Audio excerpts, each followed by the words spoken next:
Bapak Ibu, teman-teman, kita dengar firman Tuhan tentang Yusuf, hidup dalam rencana Tuhan.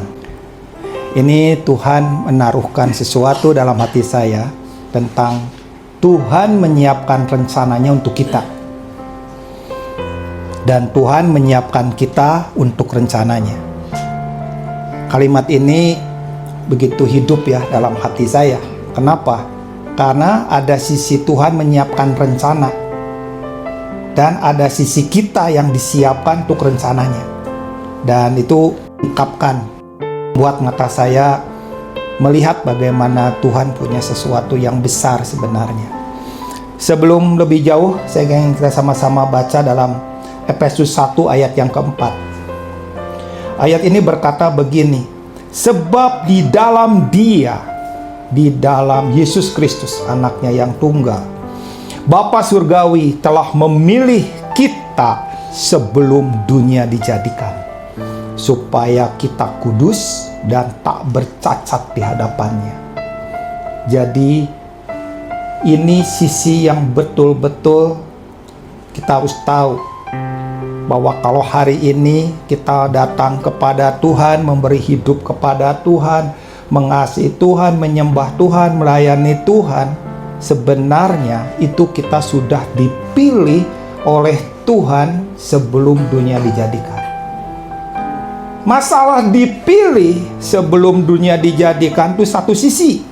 Sisi yang lainnya adalah supaya kita kudus. Itu sebuah proses. Dan supaya tak bercacat, itu proses lanjutan. Jadi kebenaran ini membuka, harusnya kita tahu bahwa Tuhan tuh punya tujuan atas tiap-tiap kita. Nggak diciptakan, lahir, udah, dan mati dalam kesia-siaan. Tuhan memilih kita jauh sebelum dunia dijadikan, dirancang. Bahkan ketika Tuhan memilih kita, juga Tuhan menyediakan rencananya untuk kita. Ini yang membuat mata saya terbuka. Nah, sisi Tuhan menyiapkan rencana itu satu bagian. Sisi Tuhan menyiapkan kita untuk rencananya adalah bagiannya yang lain. Ini adalah gambar gaun dan jas. Rencana Tuhan itu buat tiap-tiap kita seperti gaun dan seperti jas. Bahkan dunia sebelum diciptakan, gaun dan jas untuk kita pun sudah ada, sudah didesain. Jadi itu yang ajaib. Rencananya itu seperti gaun, rencananya itu seperti jas buat anak laki-laki dan anak-anak perempuan yang akan menjadi putra-putrinya di hadapannya. Gaun dan jas itu sudah disiapkan, sudah ditetapkan, sudah dirancang sedemikian rupa, sudah didesain, dan itu sudah jadi. Tapi ini yang menjadi masalah. Tanpa pengetahuan kita, seringkali Tuhan mendatangi kita seperti seorang penjahit yang membawa pita ukur. Dia datang kepada kita dalam sebuah peristiwa, dia bawa pita ukur. Masih jauh. Harusnya ini disiapkan, harusnya kamu udah nyampe nih. Harusnya kamu udah nyampe.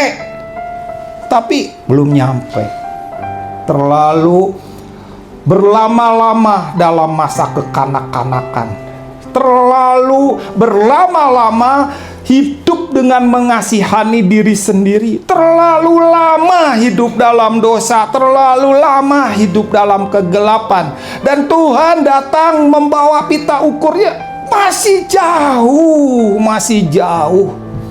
Nggak sesuai dengan gaun yang sudah ditetapkan. Nggak sesuai dengan jas yang sudah ditetapkan.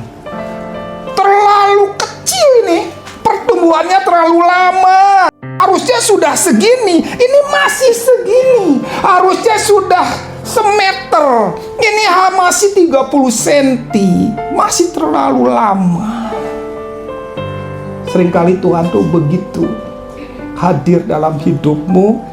Mungkin saudara lagi mengalami satu peristiwa, Tuhan ini peristiwa ini akan menumbuhkan engkau. Harusnya naik, 5 senti nih harusnya naik, tapi nyatanya bukan naik 5 senti, justru turun 10 senti. Aduh, terlalu lama. Peristiwa ini harusnya menerbangkanmu, tapi justru bukan terbang, malah patah sayap.